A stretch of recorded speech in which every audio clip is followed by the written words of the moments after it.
Bonjour Joe. Bonjour Christophe. Aujourd'hui je suis heureux de t'accueillir à la galerie pour nous présenter un tableau qui m'a beaucoup touché, Oui. qui s'appelle Mort pour la France. Mm. Alors bah, écoute, je te laisse nous expliquer voilà, ce tableau et voilà. En fait, ce tableau aussi, merci beaucoup de me donner l'occasion de parler du tableau parce que pour moi c'est nouveau aussi. C'est quelque chose que je n'ai jamais traité, c'est un sujet que j'ai jamais traité. Même moi j'étais en découverte de ce tableau.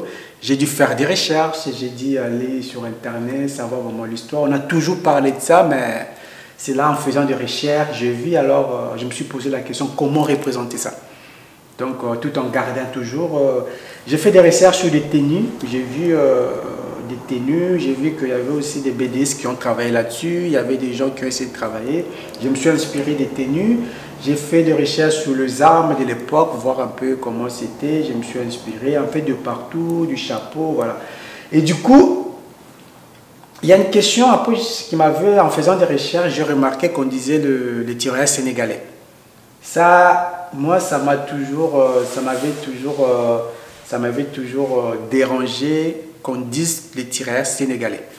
Sauf qu'il y avait toute l'Afrique qui était là. Il y avait l'Afrique du Nord, il y avait l'Afrique centrale, il y avait la... Moi, je sais que au Congo, il y a eu des anciens combattants aussi qu'on a chez nous qui sont venus, qui sont morts pour la France et limiter ça au Sénégal.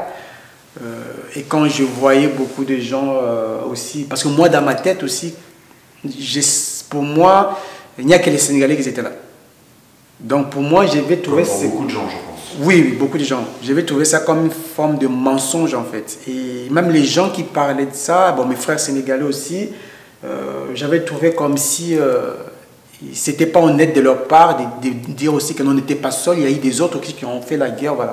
Donc moi, en tant que Congolais, et loin de l'histoire, parce que c'est comme si on m'arrachait ça, on m'arrachait ces côtés-là que non, mes grands-parents ils ne sont pas morts aussi pour la France. C'est pour ça que dans ma façon, j'ai essayé de mettre dans le ténier africain pour voir vraiment que non, c'est toute l'Afrique qui est morte pour ça.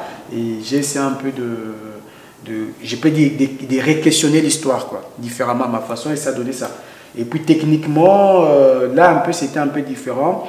J'ai travaillé, j'ai dit bon, comment je vais faire pour essayer de travailler, de dessiner les tissus, pas de dessiner vraiment la tenue, mais pas en travaillant le collage. Et je me dis mais comment garder les côtés sculptés en fait. C'est là que j'ai eu l'idée de repeindre carrément le truc. Et là sur le col de la veste, là j'ai retravaillé du collage. Ça donne en fait un effet de relief quoi, qui voit qui ressort et le tissu là, donc du coup voilà. Donc c'est vraiment un tableau et en même temps, tout en parlant de ces chênes-là aussi qui comportent jusqu'à aujourd'hui, même le chêne qu'on oublie une partie de l'Afrique qui sont morts pour la France. Nous avons encore, malgré aujourd'hui, on peut parler de la chaîne de la colonisation, de la chaîne de tout ce qui s'est passé. Il y a notre chaîne aussi encore, là maintenant je nous questionne en fait nous les Africains sur... comment notre approche avec les religions, pour moi c'est notre chaîne aussi des interdits, là vous voyez de l'islam, vous voyez le christianisme, voilà. Tu essaies de marquer une dualité là-dessus ou simplement un point commun? En fait, moi j'essaie de, c'est pas de marquer, en fait c'est qu'on a été enchaîné avant, par force, parce que... À la fois par l'islam et le christianisme, c'est ça? Au départ déjà, ce sont les moyens par lesquels les colons utilisaient pour nous avoir. Je ne suis pas contre les religions, moi-même je suis chrétien, mais comment ils nous ont apporté ça, comment ils nous ont enseigné ça et comment nous on a accepté ça. Donc voilà, moi je prends un exemple, par exemple, j'ai des amis maliens, sénégalais, quand ils lisent le Coran, ils sont obligés d'apprendre l'arabe. Moi je dis, mais pourquoi vous ne pouvez pas les lire dans notre langue africaine et pour les comprendre mieux, parce que les mots parlent mieux que voilà. Donc du coup, c'est dans ces combats-là pour donner toujours enchaîné d'une manière ou d'une autre. Voilà. Très bien. Eh bien, écoute, merci beaucoup Joe pour cette explication. Encore une fois, c'est un tableau qui m'a énormément touché. C'est le premier que j'ai souhaité exposer voilà, c'est ça, à toi à la galerie parce que vraiment il me parlait. Parce qu'effectivement, à Lyon aussi, on a le cimetière Tata. Le Tata, c'est un peu ça, ouais. Et c'est vrai que j'ai trouvé qu'il avait énormément d'émotions, même si effectivement, au niveau de sa technique et de sa représentation, on peut retrouver plus de simplicité. Voilà, c'est là, parce que dans tes autres œuvres. J'ai voulu être humble moi aussi, parce que je ne connaissais pas le sujet, parce que ça me dépassait aussi, donc je n'ai pas voulu vraiment en faire trop. Voilà.